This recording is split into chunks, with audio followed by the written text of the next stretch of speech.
For another book and major embarrassment in store for the Congress leadership, former Comptroller and Auditor General Vinod Rai, the man who uncovered the 2G spectrum, Colgate and the CWG scams, has dropped another bomb.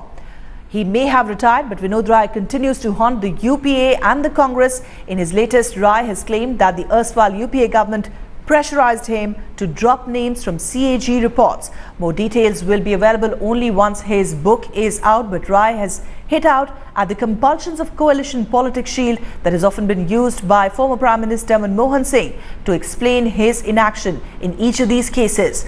Vinod Rai did not name anyone but hinted clearly that top UPA functionaries deputed politicians to get him to leave out names from the CAG reports on Commonwealth Games and Colgate scams. The former Comptroller and Auditor General said that politicians came to his home and told him not to name some of the accused and protect some others in the Commonwealth Games as well as the Colgate scam. Rai has also targeted former Prime Minister Manmohan Singh, accusing him of taking decisions which caused huge losses to the Exchequer. Hinting that the former Prime Minister could have been tougher, Rai indicated that his book will have details of how Manmohan Singh succumbed to compulsions of coalition politics. Ashish Merishi is now joining us on the phone line. Ashish, another tell-all book which is going to put the former Prime Minister particularly in the dock here. Is he going to take names, or are we going to know just as much as we know right now that there was pressure on the CNAG to drop certain names? Very true. In fact, Ruchika, I just spoke to Vinod Rai a few minutes back. And in fact, though he is not denying, but he's not speaking on record, he's not speaking on camera, but he very clearly said that I'm not denying anything. So he is accepting on whatever he has said till now.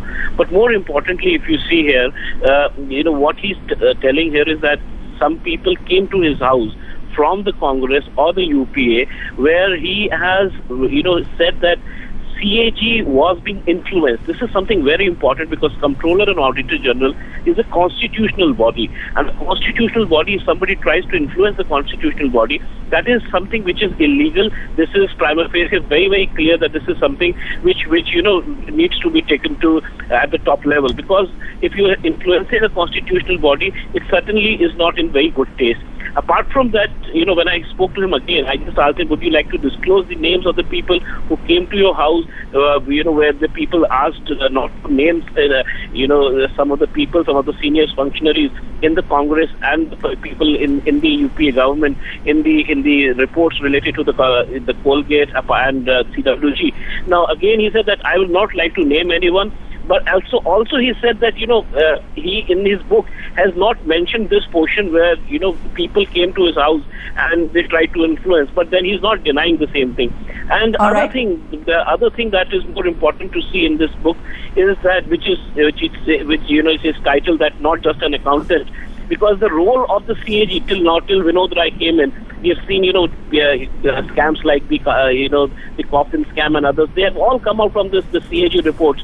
Now, what he's trying to say is that, the constitutional body like the CAG, it actually helps in bringing out the scams and the illegalities committed by the big government of the day. So, in similar fashion, he's pointing out on how the Prime Minister of, during the UPA's tenure, Dr. Manmohan Singh, how he compromised on certain issues where, there was loss to the Exchequer, and he compromised just because he had, certain political parties, which was, due to which they were surviving in power. So these are certain things which are going to further bring embarrassment to the UPA. Absolutely. It could mean a fresh spell of embarrassment to the UPA government, particularly to the former Prime Minister Manmohan Singh. Here are some reactions coming in to those disclosures by former CNAG, whose book would be releasing shortly. All right, Siddharth Singh of the BJP is joining us on the phone line. These are some damning disclosures, and we will fully know what exactly is the former CNAG revealing once his book is out. But from what he has told right now to the media, it certainly looks like a lot of embarrassment that's going to come the way of the Congress party and particularly the former Prime Minister. But the question that many here are raising here, Mr. Singh, is why these disclosures now? Why did the CNAG not talk about it earlier? Because he certainly had a lot of public support. Well, I don't understand why the opposition members raise the timing of revealing through a book or otherwise.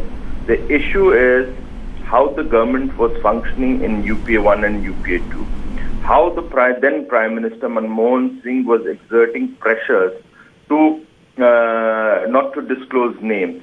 We have seen in the past also that the CBI was influenced by the PMO and certain ministers, joint secretaries to change the affidavit.